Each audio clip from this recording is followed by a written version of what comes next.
Queridos irmãos, queridas irmãs, bom dia. Hoje, 23 de setembro, sábado, da 24ª semana do Tempo Comum, a igreja celebra São Pio de Pietrelcina. Então, neste dia, peçamos a intercessão deste homem, ali, que é seguidor de São Francisco e que tem um testemunho tão radical e místico também, e ao mesmo tempo este homem que deu a sua vida.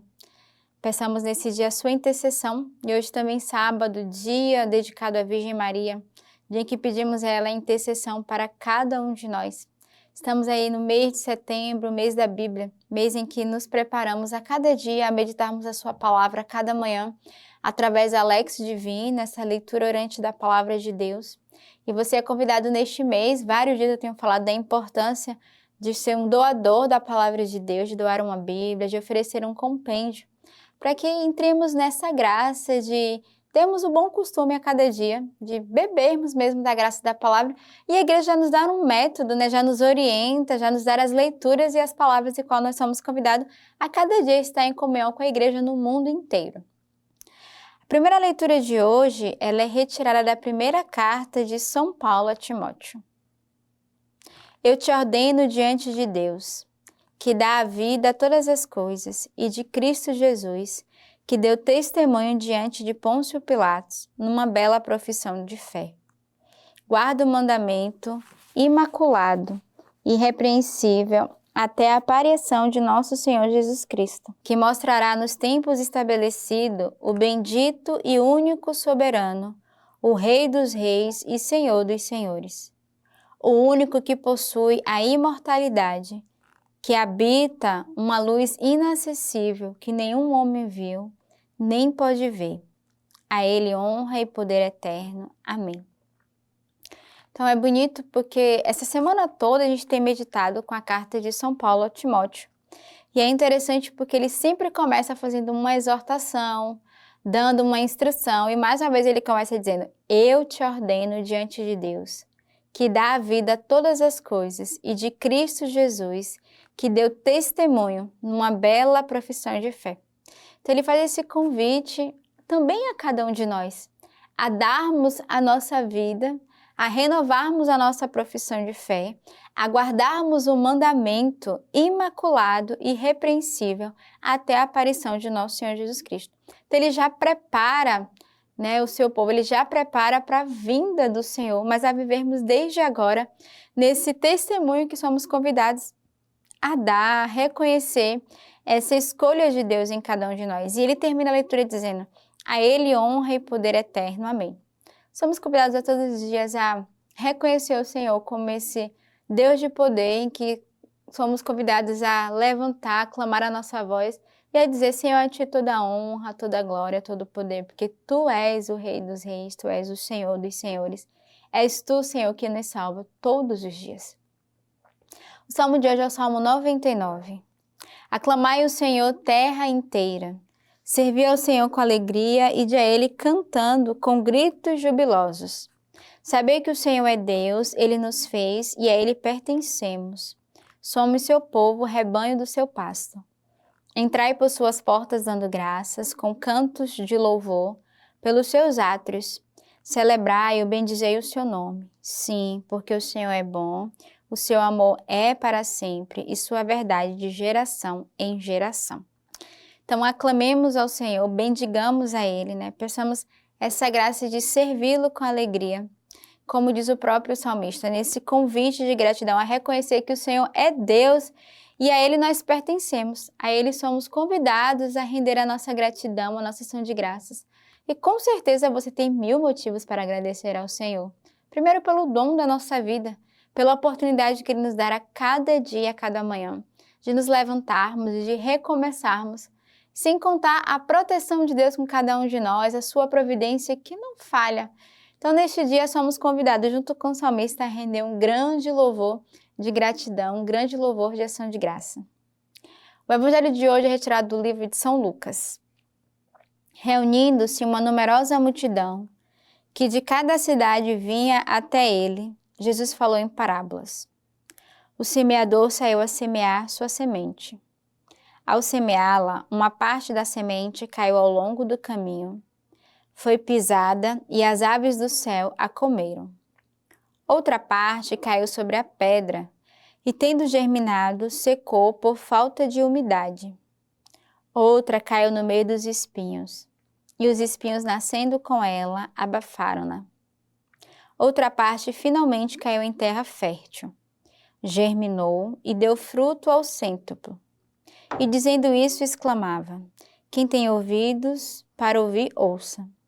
Seus discípulos perguntaram-lhe o que significaria tal parábola. Ele respondeu: a vós foi dado conhecer os mistérios do reino de Deus. Aos outros, porém, em parábolas, a fim de que vejam sem ver e ouçam sem entender. Eis, pois, o que significa esta parábola.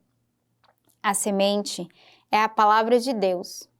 Os que estão ao longo do caminho são os que ouvem, mas depois vem o diabo e arrebata-lhes a palavra do coração, para que não creiam e não sejam salvos.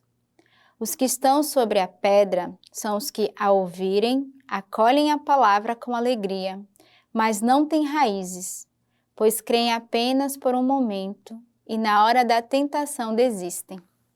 Aquilo que caiu nos espinhos são os que ouviram, mas, caminhando sobre o peso dos cuidados, da riqueza e dos prazeres da vida, ficam sufocados e não chegam à maturidade. O que está em terra boa são os que, tendo ouvido a palavra com um coração nobre e generoso, conservam-no e produzem fruto pela perseverança. O evangelho de hoje, muito conhecido. O próprio evangelho se explica por si só, porque no início ele vai contar a parábola e depois vão interrogá-lo e ele vai explicar cada um. Então eu não preciso explicar o evangelho de hoje, mas eu hoje sou convidada a te fazer um questionamento. Como está a terra do teu coração? Como é que a palavra de Deus tem caído no seu coração? Em que tipo de terreno?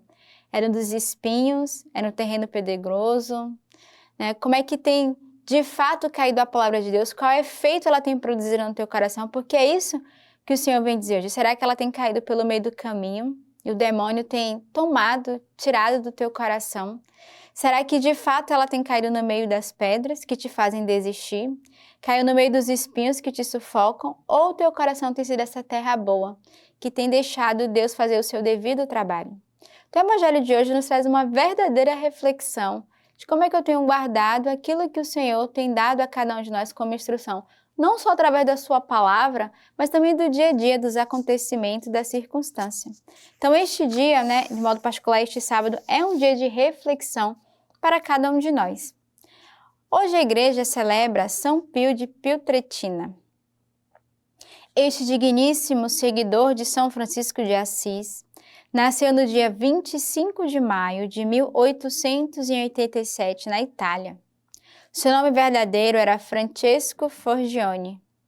Ainda criança, era muito assíduo com as coisas de Deus, tendo uma inigualável admiração por Nossa Senhora e o seu filho Jesus, os quais via constantemente devido à grande familiaridade. Ainda pequenino, havia se tornado amigo do seu anjo da guarda, a quem recorria muitas vezes para auxiliá-lo no seu trajeto nos caminhos do Evangelho. Conta a história que ele recomendava muitas vezes para as pessoas recorrerem ao seu anjo da guarda, estreitando assim a intimidade dos fiéis para com aquele que viria a ser o primeiro sacerdote da história da Igreja, a receber os estigmas de Cristo do Calvário. Com 15 anos de idade, entrou no noviciário da Ordem dos Frades Menores Capuchino, em Marconi, adotando o nome de Frei Pio, e foi ordenado sacerdote em 10 de agosto de 1910, na Arquidiocese de Benevento.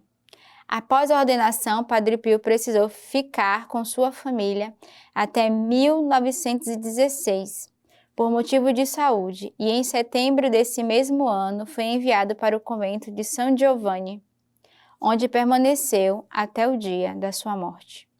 Abrasado pelo amor de Deus, marcado pelo sofrimento e profundamente imerso nas realidades sobrenaturais, Padre Pio recebeu os estigmas, sinais da paixão de Jesus Cristo em seu próprio corpo, entregando-se inteiramente ao ministério da confissão, buscava por meio desse sacramento aliviar os sofrimentos atrozes do coração dos seus fiéis e a libertá-los da garra do demônio, conhecido por ele como a barba azul.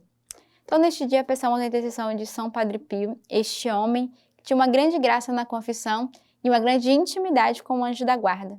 Peçamos a intercessão dele e também essa graça de pedirmos ao anjo da guarda que nos aponte o caminho, que caminhe conosco, né, que nos proteja, que de fato seja esse amigo de cada um de nós. Então, neste sábado, também dia da Virgem Maria, a qual Padre Pio amava muito, peçamos ela a intercessão para cada um de nós e tenhamos um belo dia. Deus os abençoe.